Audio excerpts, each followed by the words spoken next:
Hello class, my name is Caleb Coffey, and this is my first discussion board of what I've learned about the G1000 so far.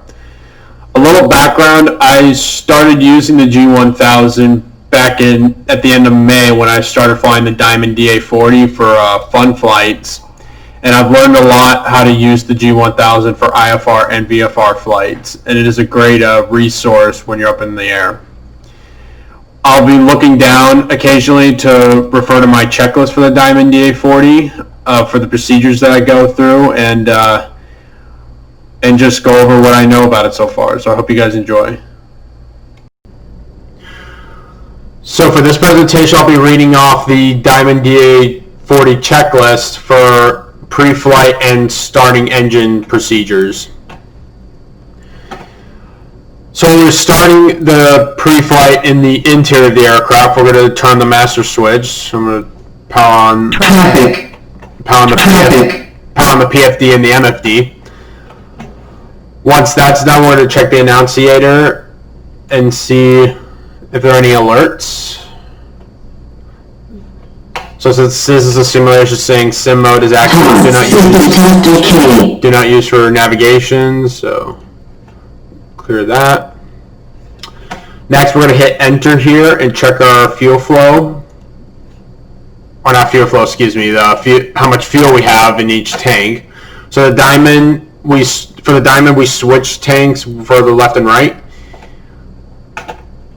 So as we can see, both of them are full. So the fuel quantity is good. And once we check all that, then we shut off the master switch and continue with the exterior pre-flight checklist. But then since we're not doing the whole pre-flight, I'm just going to go over the G1000 procedures for the starting the engine next. Next, I'll be going over the starting engine procedures for the checklist. Once we turn the master switch on, we're going to have the primary function display and multifunction display come back on. And while that's starting up, we're going to start the airplane engine. And once we take care of all that, we're going to check our oil pressure, make sure it's in the green. Once we do that, we're going to turn on our avionics master switch and make sure our radios are turned on. And once we have our radios on, we're going to get our ATIS information for the weather around the airport.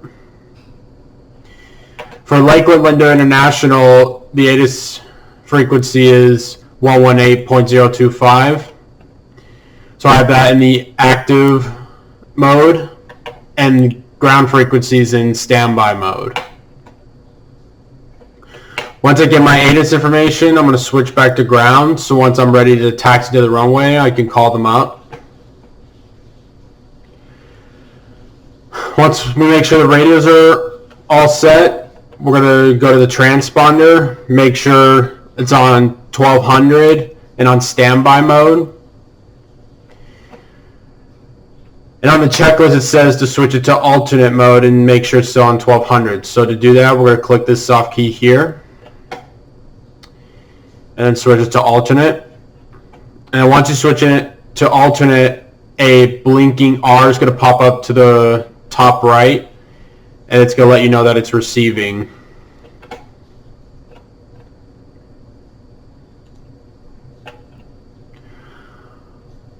So once we check all that, next we are going to go over and make sure our flight instruments are okay on the flight primary function display. First, we're going to check our airspeed, make sure it reads 0. Attitude indicator, level with the horizon. Altimeter has the proper altimeter setting.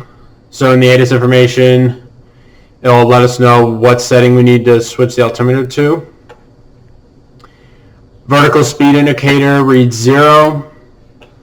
Heading indicator is aligned with the compass. And at the turn coordinator remains neutral. Now in the steam gauge equipped aircraft, the turn coordinator has a ball with fluid in it. This G1000 does not have that. So what they have for that at the bottom of this arrow is this right here to let you know that your turn is coordinated or not. And right up top here we have our degrees in bank. So here we have 10, 20, 30, 45, and 60. And here on the attitude indicator, we have our degrees in pitch. We have 0, 2.5 degrees, 5 degrees, 7.5 degrees, and 10 degrees.